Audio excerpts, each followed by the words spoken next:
I'm a big fan of your blog, as many of our viewers are, I'm sure. Yeah. And I noticed that your album that's coming out in spring with Yes. Integrity is titled the same way, Yes, Ragamuffin it is. Soul. It is. Tell us a little bit about that title and how you came to apply that to yourself and use that. Yeah. Well, the title of the album, Ragamuffin Soul, just because the title of my blog is Ragamuffin Soul, these songs came out of my blog. These songs came out of the conversation. Got about 7,000, 8,000 readers a day that come by. Not everybody engages in the conversation, but hundreds a day do. And out of these conversations, and out of these uncomfortable conversations, a lot of these songs came out of. Now, take a step back where I found even the term Ragamuffin Soul. Back in the day, I was a big Rich Mullins fan. Yeah. And Rich Mullins was kind of like, to me, that first guy that took like praise choruses and made them cool. You know, it made them kind of hip and deep too. Yeah, and just deep, man. And so anyway, I was a big fan of Rich Mullins and the Ragamuffin Band. So you know, obviously I love the term, but I didn't even know what ragamuffin meant. So then I looked it up one day, and when I looked it up, my jaw hit the floor, and I thought, oh my Lord, this is exactly what I am. A ragamuffin is a dirty, downtrodden, normally orphan child that is in need of a parent, of some sort of saving. And the term comes from England, and that went back in the day when there was just orphans all over the streets, you know, and these ragamuffins. And so when I saw that, I thought, that is me. That is a perfect example of who I am. So. Yeah, you referenced orphans, and I'd be very remiss if I didn't give you a chance to weigh in on one of the great passions of your life, and that's the issue of adoption. Yeah. We adopted our son Losiah from South Korea in November 3 years ago. Got to be the most photogenic child on the Is planet. he not? I mean, I'm telling you what, the guy is destined for greatness in modeling or something. He's awesome. But you know, we a lot of our friends, you know, we're a young married couple. A lot of our friends, everyone always talks about, oh, I'd love to adopt, I'd love to adopt, I'd love to adopt. And that's just something that I'd heard for years, you know, from a lot of friends. And, you know, and my wife and I, we're just kind of the kind of people that we don't like to just say things, you know. When we've got our bucket list in life, and we when we got married, wrote 100 things we wanted to do before we got, you know, while we were married. By the second year, we finished that list of 100 things. And that's just kind of who we were. And so when we started having this conversation about, you know, let's pray about adopting, I said, let's not pray about it. Let's do it, you know. And obviously, you know, there'll be prayer put into it. And so we just kind of started the process. You know, the second we started it, the Lord kind of impressed upon us that, you know, this is something that you guys need to do. So we're actually in process right now and in prayer of starting the adoption process again to adopt 2 little girls from Uganda. And awesome. you know, we went to Uganda with Compassion International 2 years ago and fell in love with the country. And you know, I just think, well, at that point I'll have 5 kids, so I'll have like a drummer, a bass player, a keyboard player, a guitar player, and a lead singer. So I'll have my band. I mean, it's just obviously, you know, I believe that especially as the church, there's a responsibility to widows and orphans, and I think we do a pretty good job at the widow part. I don't necessarily think we do a really good job at the orphan part. Yeah. You're getting ready to embark on a kind of a new journey. Yeah. Speak to us a little bit about the kind of jumping off the cliff and heading to Chicago.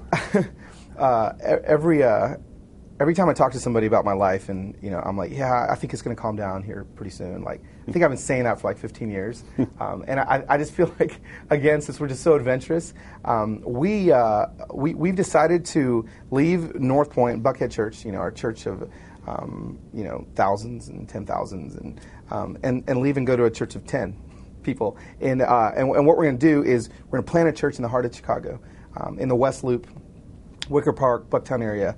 Chicago's very heavy Catholic, and you know, we would love to bring an evangelical church and kind of just show some authenticity to the people that are there. You know, Obamaville is, I mean, right there, man. Just kind of young, rich Democrats. We'd love to kind of speak into their hearts a little bit, and so we're gonna move there in June. And there's a church called Soul City Church that Jeannie and Jarrett Stevens, our pastors, are planting. And I'm actually not even going to be on staff. We literally are just moving the family because I thought, wouldn't it be cool to live like in the city? And hey, well, there's a church plant. Let's kind of pour ourselves into it.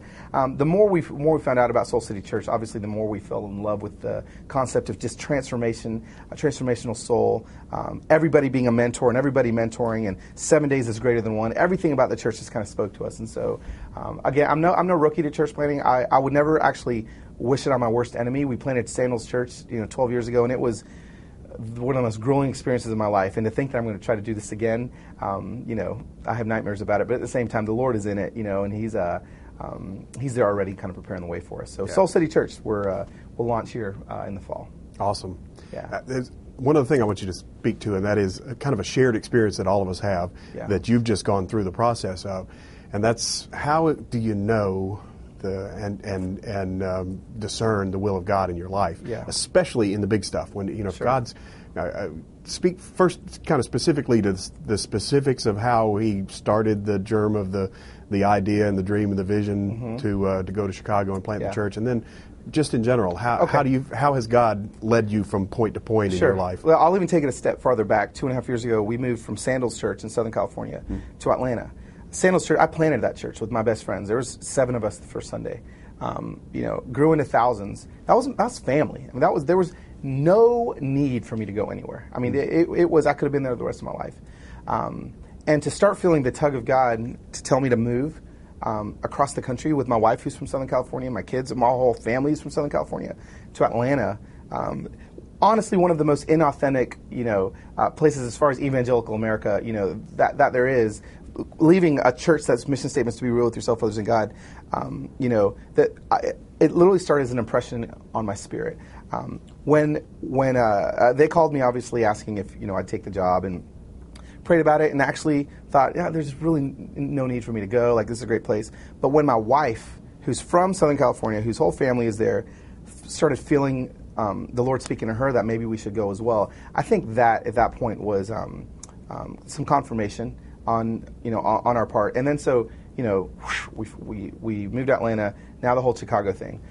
We weren't planning on going to Chicago. We went to the Soul City Church launch party to help my wife cook the food, and they asked me to take pictures.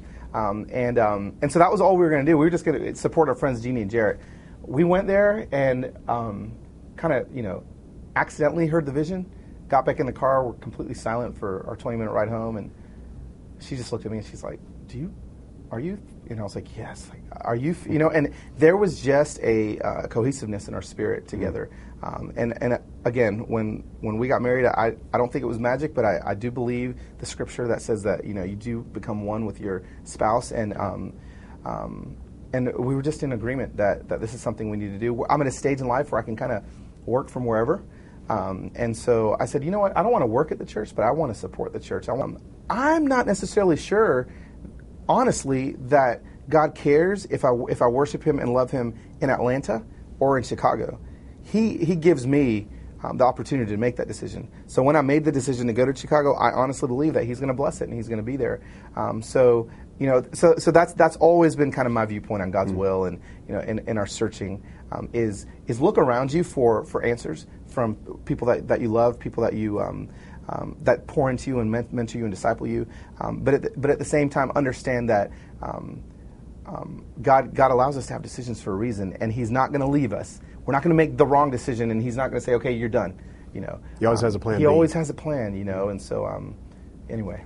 Awesome. That's my unseminary educated answer. Carlos Whittaker, the blog is ragamuffinsoul.com. If you've never checked it out, you can follow him on Twitter at LosWhit, LOSWHIT. Yes, at Twitter. And very entertaining to follow you there. Awesome. Your album comes out, Ragamuffin Soul, in the spring. In the spring. But for those of you that can't wait, like me, you can download the EP right now on iTunes. Yes, you can. So Carlos, great to talk to you. Thanks for sharing with us today. Appreciate it.